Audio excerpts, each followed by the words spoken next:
नमस्कार, आप देख रहे हैं न्यूज़ 18 का डिजिटल प्लेटफॉर्म और मैं हूं आपके साथ सृष्टि शेखर।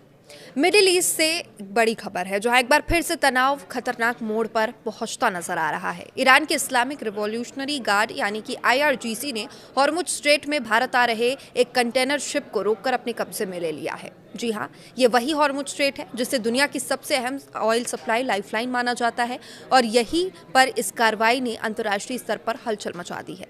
जिस जहाज को जब्त किया गया है उसका नाम है एपामिनोडेस। ये जहाज लाइबेरिया के फ्लैग के तहत रजिस्टर्ड था, गुजरात के मुंद्रा पोर्ट की ओर जा रहा था। ईरानी नौसेना का दावा है कि इस जहाज के नेविगेशन सिस्टम से छेड़छाड़ की गई थी जिससे समुद्री सुरक्षा को खतरा पैदा हो सकता था और इसी आधार पर आईआरजीसी ने जहाज को इंटरसेप्ट किया और उसे अपने नियंत्रण में लेकर तट की ओर ले गई। लेकिन कहानी यहीं खत्म नहीं होती। खबर यह भी है कि इजराइल से जुड़े फ्रांसेस्का नाम के एक दूसरे जहाज को भी ईरान ने जब्त कर लिया है। इसके अलावा यूफोरिया नाम के जहाज पर हमला भी किया है जिससे क्षेत्र में तनाव और बढ़ गया है। पिछले 24 घंटे में घटनाओं की रफ्तार इतनी तेज हो रही है कि पूरा मिडिल ईस्ट इस बार फिर संभावित टकराव के मुहाने पर खड़ा नजर आ रहा है। इससे पहले भी खबरें आई थी कि एक जहाज पर ईरान की ओर से फायरिंग हुई है जबकि दूसरा जहाज ओमान के तट के पास हमले में क्षतिग्रस्त हो गया है। अब सवाल उठता है कि आखिर ईरान ऐसा क्यों कर रहा है। दरअसल स्ट्रेट ऑफ हॉर्मुज स्ट्रेट सिर्फ एक समुद्री रास्ता नहीं बल्कि दुनिया की ऊर्जा आपूर्ति की धड़कन है। दुनिया का करीब 20% तेल इसी रास्ते से गुजरता है और ऐसे में यहाँ कोई भी तनाव सीधे ग्लोबल इकोनॉमी को प्रभावित करता है। ईरान लंबे समय से इस क्षेत्र में अपनी रणनीतिक पकड़ मजबूत करने की कोशिश करता रहा है और जब भी उस पर अंतर्राष्ट्रीय दबाव बढ़ता है वो हॉर्मुज स्ट्रेट को अपने दबाव के हथियार के तौर पर इस्तेमाल करता है। अब इस पूरे घटनाक्रम में एक और बड़ा मोड़ आ गया है और वो जुड़ा है अमेरिका से। अमेरिका के पूर्व राष्ट्रपति डोनाल्ड ट्रंप ने बड़ा बयान देते हुए कहा कि अमेरिका पाकिस्तान की अपील पर ईरान के साथ चल रहे सीजफायर को आगे बढ़ा रहा है।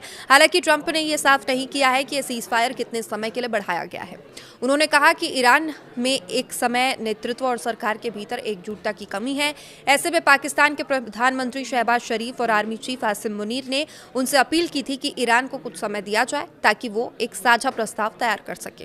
ट्रंप ने कहा कि इसी अपील को ध्यान में रखते हुए उन्होंने अमेरिकी सेना को फिलहाल हमले रोकने के आदेश दिए हैं। लेकिन साथ ही उन्होंने ये भी साफ कर दिया है कि अमेरिकी सेना पूरी तरह अलर्ट पर है, किसी भी आदेश के लिए तैयार है। यानी एक तरफ सीजफायर है तो दूसरी तरफ युद्ध की पूरी तैयारी भी जारी है।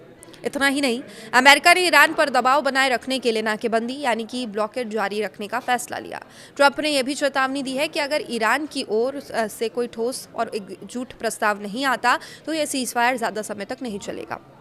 अब नजर डालते हैं कि पिछले 24 घंटे के अंदर क्या बड़े अपडेट्स हैं। सबसे पहले ट्रंप की सीधी धमकी सामने आई। उन्होंने कहा कि अगर पीस डील नहीं हुई तो अमेरिकी सेना किसी भी वक्त कार्रवाई कर सकती है। दूसरा बड़ा अपडेट, हॉर्मुज स्ट्रेट को खोलने के लिए ब्रिटेन और फ्रांस ने 30 देशों के लिए आपात बैठक बुलाने का फैसला किया। ये बैठक लंदन में की जा रही है।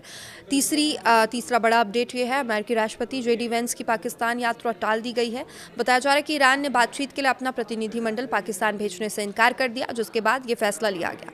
चौथा अपडेट यह है कि यमन के हूती विद्रोहियों ने चेतावनी दी है, जंग अभी खत्म नहीं हुई है। उन्होंने कहा है कि अमेरिका और ईरान के बीच बना सीजफायर बेहद कमजोर है और आगे बड़ा संघर्ष हो सकता है।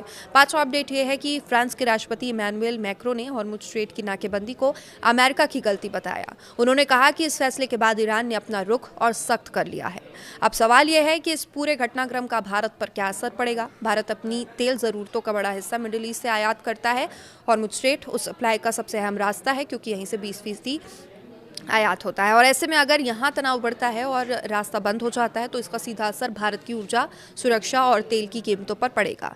इसके अलावा भारतीय जहाज़ों की सुरक्षा भी एक बड़ा मुद्दा बन सकती है क्योंकि जिस तरह से भारत आ रहे जहाज को रोका गया है उससे साफ है कि ये क्षेत्र अब पूरी तरह सुरक्षित नहीं रह गया है भारतीयों के लिए भी।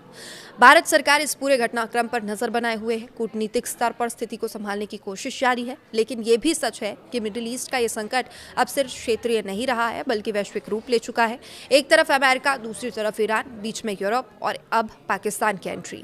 ये पूरा समीकरण बेहद जटिल और संवेदनशील हो चुका है। सबसे अहम बात ये कि अब सब ऐसे समय में हो रहा है जब दुनिया पहले से ही कई आर्थिक भू राजनीतिक संकटों से जूझ रही है। ऐसे में अगर ये तनाव और बढ़ता है तो इसका असर सिर्फ मिडिल ईस्ट तक सीमित नहीं रहेगा, पूरी दुनिया इसकी कीमत चुकाएगी और चुकानी पड़ सकती है।